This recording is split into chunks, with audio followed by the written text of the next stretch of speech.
scaling exponentially now. The time is now.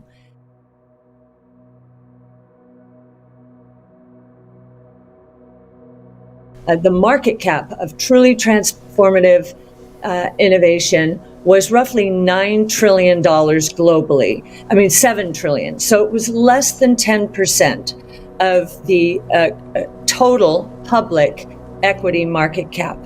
If we are correct, that number during the next 10 years, and this is a revision, it will go to $220 trillion.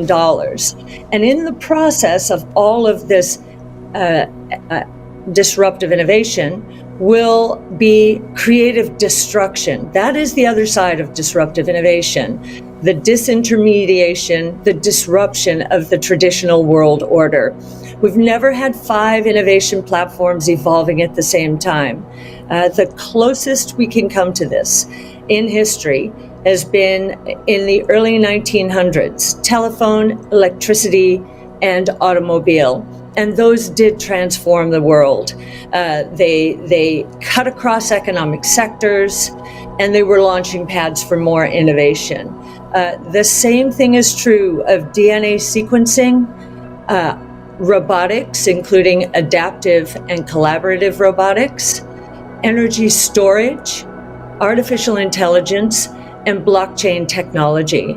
And not only is each of these 5 platforms scaling exponentially now, the time is now. The COVID crisis has created a lot of problems. Innovation solves problems. Technologically enabled innovation, better, cheaper, faster, more productive, more creative, especially solves problems. And so, if anything, the energy crisis is going to accelerate the shift towards electric vehicles. That is already happening. Just today, we got numbers from China, and the new energy vehicle segment, this is a September number for China, was up 202%, whereas total sales were down 13% on a year-over-year basis, total auto sales. And, oh, by the way, Tesla sales in China were up 51%. So there is an accelerated shift towards electric vehicles. Many people, I think, look at auto dealer lots. Here in the United States, there's very little inventory on the lots, just 17 days of inventory. Normal is around 60 days. And many are saying to me, you're completely wrong about what's going to happen to the auto sector here, because what we believe is during the COVID crisis, in order to avoid mass transit, a lot of people bought new and used cars. We had a 60% increase in used car prices. And where are those cars now? They're not on dealer lots. They're in our garages or our driveways, our parking lots, and they represent excess inventory. We probably wouldn't have bought that extra car, certainly not here in the United States, if it weren't for the coronavirus. And this is true of a lot of goods. We spent a disproportionate amount on goods because we could order them online, not on services. In the United States, goods account for only 1/3 of consumption, but they went well north of 40% last year. What does that tell us? Well, we have a lot of excess inventory stored in our homes, whether it's toilet tissue or Clorox, and we're seeing the fallout from that now. Many of these companies are reporting decline in sales. DNA sequencing, which is going to transform healthcare completely. DNA sequencing, the first whole human genome sequenced was in 2003. It took $2.7 billion and 13 years of computing power to sequence the first whole human genome. Even if costs had collapsed 75% the next year, we were not ready for prime time. Today, we're down to $500 per whole human genome in a few hours of computing power. So we are at the threshold of each of us getting our own geneticist or having our doctors consult with geneticists. Until now, it was either too expensive or not possible to identify one mutation, which is a programming error in those 6 billion bits of code. Now we can isolate a mutation. Why is that important? Mutations are the earliest manifestation of disease, and so all they are programming errors. Now, on top of being able to identify them, there are therapies already in place that will help address some of them, not all of them. In fact, not many of them. We're learning so much that the therapies will follow. But one of the most important therapies is CRISPR gene editing and other gene therapies. With gene editing and base editing and prime editing, we believe that we will be able not only to reprogram our genome and to correct the programming error, but we will also be able, thanks to the convergence of DNA sequencing, artificial intelligence, and CRISPR gene editing, we will be able to discover when our bodies are setting up to move into a disease state, when they're setting up to move into stage 1 cancer.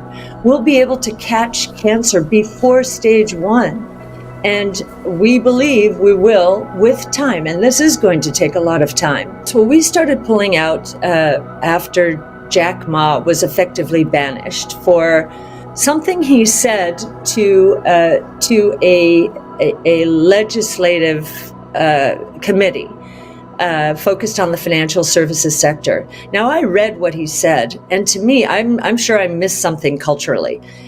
Because I didn't see anything insulting, but they were terribly insulted, and he is effectively gone, or now he's doing charitable good works.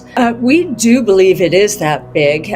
So if you look at the revenue growth the last 5 years, it's compounded at roughly 48% per year. And that was, as you recall, when Tesla was experiencing quite a bit of controversy.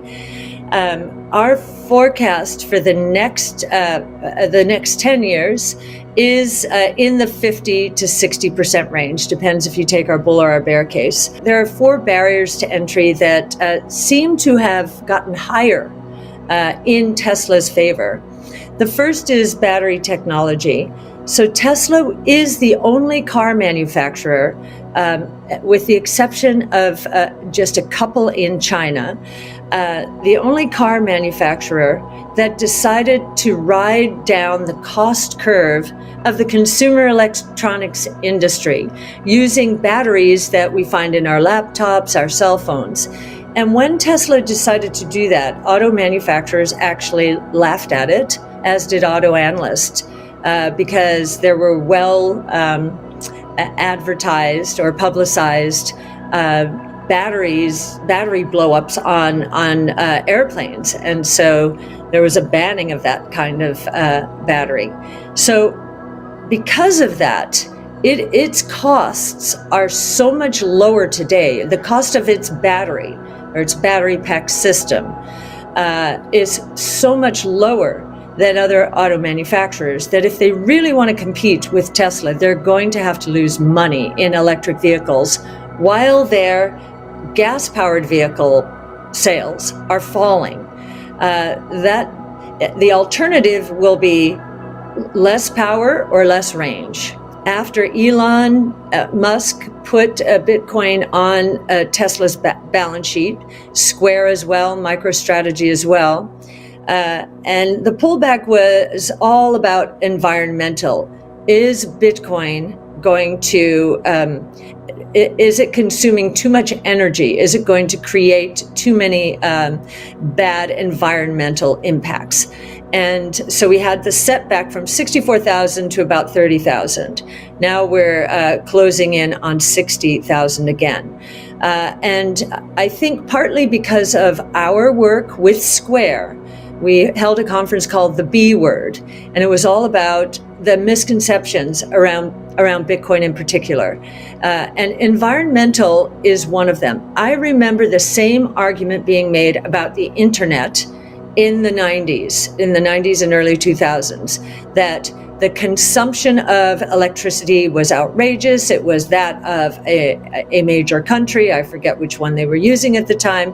And of course, we can see how the internet has transformed our lives and increased access to the emerging markets through this little thing called the mobile phone, the computer, and transform lives in such a good way. You can say there are side effects there, but I think everyone agrees that the internet has been a good thing. Bitcoin is the first private, global, rules-based monetary system that the world has ever known. We believe emerging markets are going to embrace Bitcoin, get away from many of them have corrupt regimes, and they don't trust their monetary authorities, they don't trust their politicians generally. And so we think emerging markets are a huge use case here. And we believe that use case alone, if we take away the 4 major money supplies that probably aren't going to change that much, that use case alone will add, I believe the number is 200,000 if it were adopted fully throughout the emerging markets ex-China.